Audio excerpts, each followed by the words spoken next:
Welcome back, everybody, for another deep dive. Today, we're going to be tackling a big one, the concept of transnational identity. Ooh, that's a good one. I know, right? And it's something I think we all kind of grapple with, in this crazy world where everybody's connected all the time. Absolutely. You actually shared an article with me called Transnational Identity, the George Floyd Riots. So clearly this is something you've been thinking about. Yeah, it's a fascinating idea, and the article really digs into some thought-provoking stuff. So before we jump into the article itself, for those listening who are maybe not familiar with the term, what does transnational identity actually mean? So basically, it's the idea that somebody might feel a stronger connection to a global group, like hmm people of the same race or who believe in the same ideology than they do to the nation they actually live in.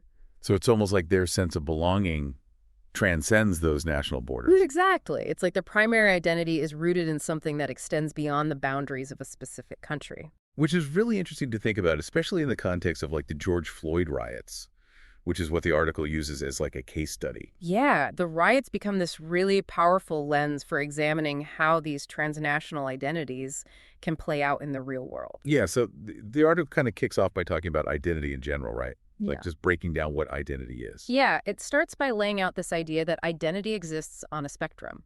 You've got those more superficial levels, like, being a diehard fan of a particular sports team. Oh, yeah, totally.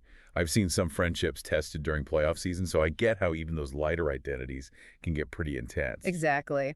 But then the article moves into those much deeper, more foundational identities, the ones tied to family ethnicity, cultural background, like the things that really shape who we are at our core. And they're arguing that it all boils down to this basic human need to belong, right? Like to find your people, the people you identify with. Precisely. It's that birds of a feather flock together kind of thing. We're naturally drawn to those who we see as being similar to ourselves. It's funny because the article uses themed weddings as an example of this. I know, right? You wouldn't necessarily think of a themed wedding as being this profound statement about identity.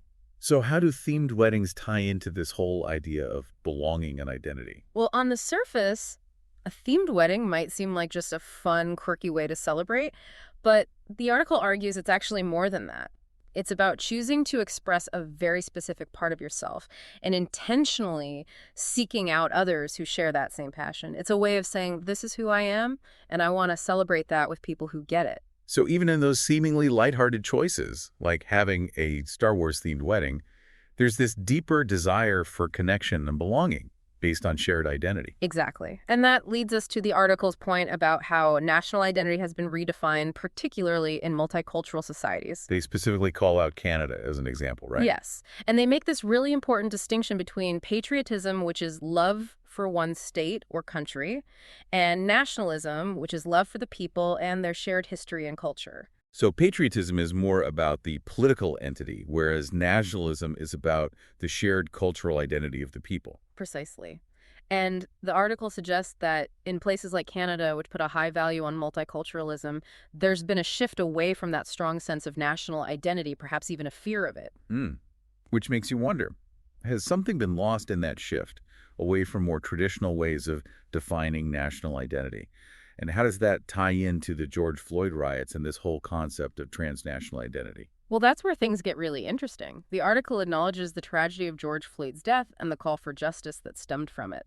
But the core focus is on how the riots that followed revealed a pre-existing divide in American identity. So it's less about the event itself and more about what the reaction to that event tells us about how people view their own identity and belonging within American society. Exactly. And here's where the article makes a really bold claim. It argues that participating in the riots, particularly the looting, indicated a rejection of American identity on the part of those involved. Wow, that's a strong statement. So are they saying that if someone genuinely felt a sense of belonging to a nation, they wouldn't destroy and steal from it? That's the question the article is grappling with.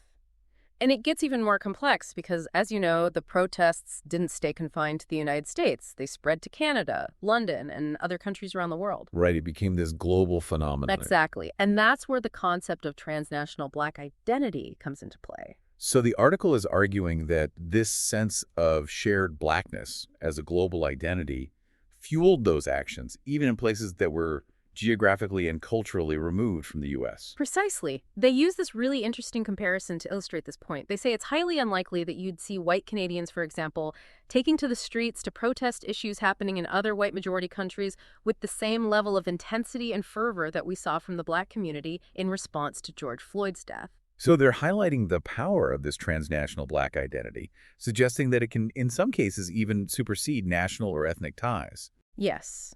And the article points to the historical example of Jewish people who convert to Christianity and are often ostracized by their families and communities. It shows how deeply these transnational identities can be felt and the profound impact they can have on individuals' choices and actions. It's almost as if, in those situations, the transnational identity becomes the primary lens through which they see the world and make decisions. It raises the question of whether that same dynamic was at play during the George Floyd riots. Were participants driven by a sense of solidarity with a global community that transcended national borders? It's a powerful concept, and one that the article delves into in fascinating detail. And it really challenges how we think about national unity, right? Like, we often assume that a shared national identity is what binds people together, but the riots suggest that maybe it's not that simple. Right, it's like there's this tension between globalization pushing us towards interconnectedness and these strong transnational identities pulling us in different directions. Exactly. And the article dives into some of the potential consequences of that tension. Like, it suggests that if a segment of society feels no real loyalty or belonging to their nation, they might be more likely to act against its interests. Yeah, that's a scary thought. If people are primarily identifying with a transnational group that doesn't align with the values or goals of their nation, where does that leave things like social cohesion and cooperation? That's a big question, and one the article doesn't shy away from. It raises this issue of how to balance an individual's right to identify with a global group with the need for social cohesion within a nation. Like, how do you foster a sense of unity and shared purpose when those very ideas are being challenged by these transnational forces? It seems like an incredibly difficult balancing act. On the one hand, you want to embrace diversity and the richness that different identities bring to a society, but on the other hand, you need some level of shared identity to hold everything together. And the article argues that this balancing act is becoming even more challenging in the face of these really strong transnational identities, especially when those identities are rooted in a rejection of the dominant culture, as we saw with both the Black and Marxist-inspired participants in the riots. That's an important distinction, right? It's one thing to identify with a global group that shares your values or interests, but it's a whole different dynamic when that identification is built on opposition to the very fabric of the society you live in. Exactly. And that's where things get really tricky. Because if the foundation of your identity is built on opposition to something, it can make dialogue and compromise incredibly challenging, if not impossible. Like, how do you find common ground when the very premise of your identity is based on rejecting the common ground? It's like two completely different worldviews colliding. And the article doesn't pretend to have easy solutions, but it does offer some important food for thought. Yeah, definitely. One of the key takeaways for me is the need to challenge our assumptions about identity. We tend to think of it as something fixed and unchanging, but the reality is that our identities are constantly evolving. They're shaped by our experiences, our relationships, and the world around us. Right. And the article really highlights how global forces like technology and the ease of communication across borders are accelerating that evolution of identity. Exactly.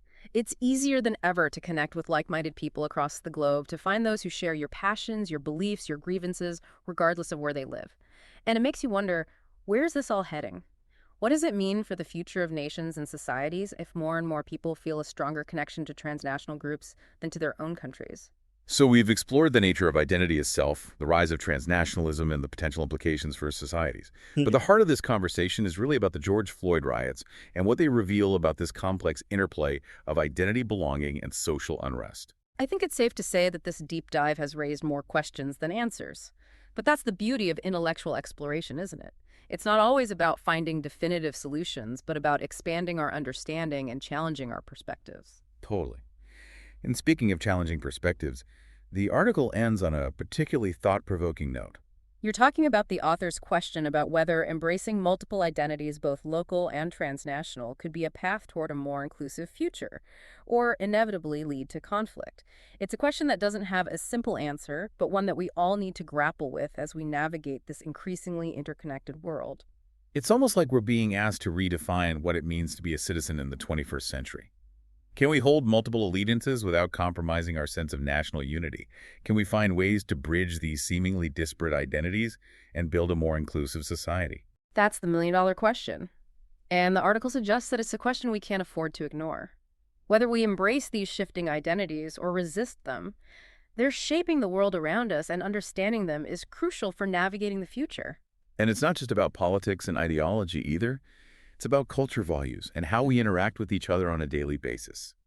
Think about the impact of social media, for example.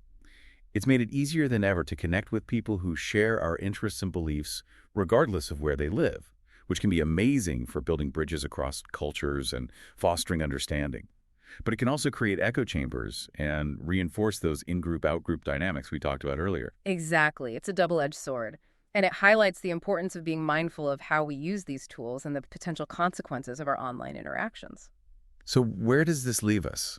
What can we as individuals do to navigate these complex waters of identity and belonging in this hyper-connected world? Well, I think the first step is awareness. Recognizing that these transnational identities are real and they're having a significant impact on our world. Right. And not dismissing them as simply fringe movements or radical ideologies. Precisely. It's about understanding the motivations and perspectives of those who feel a strong connection to these global groups, even if we don't necessarily agree with their actions. Which brings us back to that final question the article posed. Could embracing multiple identities, both local and transnational, lead to a more inclusive future? It's definitely a possibility, but it requires a willingness to engage in open and honest dialogue, to listen to each other's perspectives, and to find common ground even amidst our differences. And maybe it's about recognizing that our shared humanity can transcend these artificial boundaries we've created between nations, cultures, and ideologies. That's a powerful thought. And it gives me hope that even amidst these complex challenges, we can find a path toward a more united and compassionate world. Well, folks, that wraps up our deep dive into the fascinating and often challenging world of transnational identity. We've explored a lot of ground today, from the nature of identity itself to the impact of globalization and the potential for both conflict and connection. We started with a simple question. What is transnational identity? And we've seen how that question can lead us down a rabbit hole of complex and interconnected issues, from the deeply personal to the global political landscape. And it really feels like we're living in this constant push and pull between the local and the global, like the individual versus the collective. Yeah, totally. And the George Floyd riots, as the article points out, really brought those tensions into sharp focus. There's like this flashpoint where all these different layers of identity, like racial, national, ideological, all collided on a global stage. Absolutely. And the article doesn't shy away from the tough questions. Yeah. It really pushes us to think about whether these transnational identities can actually coexist peacefully within these existing national structures, or if they inevitably lead to friction and conflict. Right. Like, is it even possible to have both? Yeah, it's a question that goes to the heart of how we envision the future, right? Are we moving towards a world where national borders become increasingly irrelevant and people primarily identify with global communities based on shared values or beliefs? Or will those transnational identities always kind of be at odds with the idea of national unity and belonging?